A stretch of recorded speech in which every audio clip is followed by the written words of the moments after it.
Un cordial saludo. Un día más, con la gracia del Señor, proseguimos el comentario del Catecismo de nuestra Madre la Iglesia Católica. El punto 814 dice así: desde el principio esta Iglesia una se presenta, no obstante, con una gran diversidad, que procede a la vez de la variedad de los dones de Dios y de la multiplicidad de las personas que lo reciben. En la unidad del pueblo de Dios se reúnen los diferentes pueblos y culturas. Entre los miembros de la Iglesia existe una diversidad de dones, cargos, condiciones y modos de vida. Dentro de la comunión eclesial existen legítimamente las iglesias particulares, con sus propias tradiciones. La gran riqueza de esa diversidad no se opone a la unidad de la Iglesia. No obstante, el pecado y el peso de sus consecuencias amenazan sin cesar el don de la unidad. También el apóstol debe exhortar a guardar la unidad del Espíritu con el vínculo de la paz.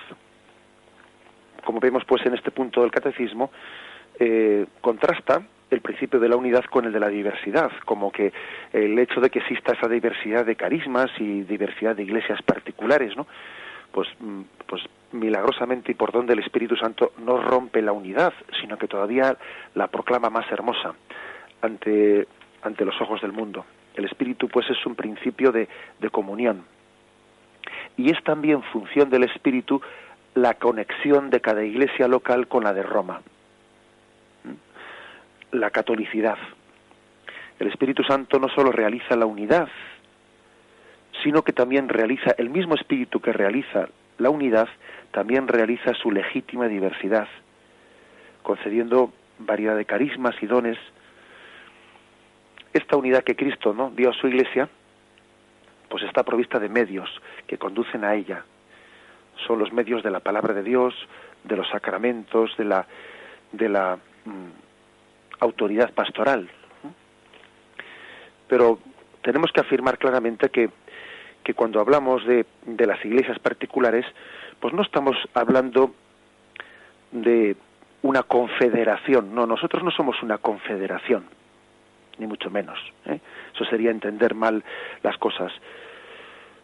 Por ejemplo, fijémonos en cómo en algún texto concreto, como Efesios 4, versículo de 4 al 6, se hace referencia a esa unidad.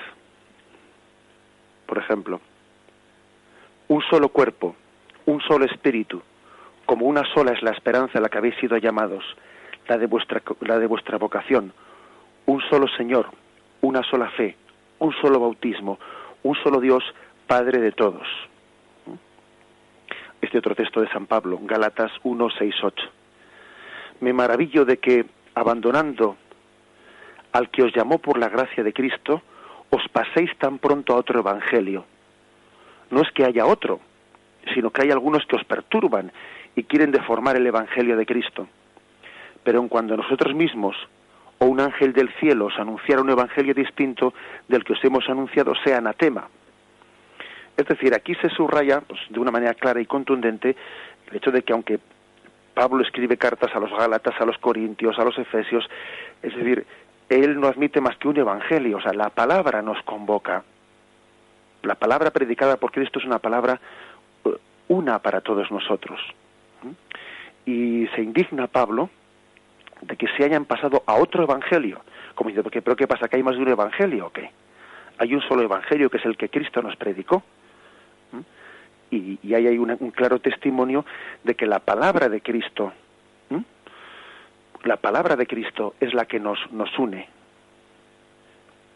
Las iglesias particulares están todas unidas en la misma fe, en la misma comunión. La palabra de Dios nos engendra en la comunión.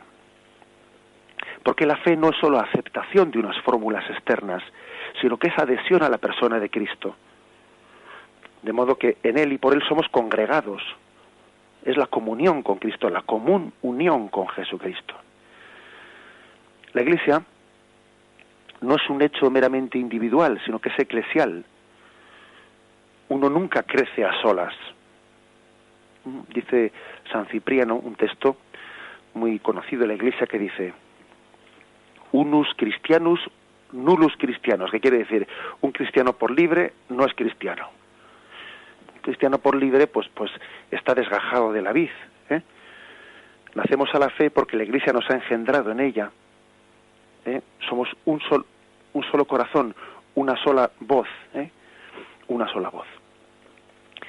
Mucho podríamos insistir en todo ello, pero un texto muy claro en el que os invito a meditar es el de la experiencia de Pablo, de cómo él, aun habiendo tenido esa especie de encuentro carismático con Jesucristo cuando iba camino de Damasco, ¿no? Él entendió muy bien que su experiencia de Cristo no servía para nada si él no la vivía en comunión con el resto de los apóstoles. Por eso dice Gálatas 2, versículo del 1 al 10. Luego, al cabo de 14 años, subí nuevamente a Jerusalén con Bernabé, llevando conmigo también a Tito. Subí movido por una revelación y les expuse el evangelio que proclamo entre los gentiles, para saber si corría o había corrido en vano. Esta expresión es clave, ¿no? Para saber si corría o había corrido en vano. No fuese que estuviese corriendo en vano. Es decir, porque esa experiencia que Pablo ha tenido de Cristo tiene que ser vivida en la comunión de la Iglesia de Cristo. Pues bien, ni siquiera Tito, que estaba conmigo, con ser griego, fue obligado a circuncidarse, etcétera, etcétera. Por lo tanto, Pablo busca en los apóstoles, busca en esas columnas de la Iglesia, que son Santiago, Pedro y Juan, busca confrontar su evangelio con ellos. De modo que recibió su mano derecha en signo de comunión, le dieron la mano como signo de comunión.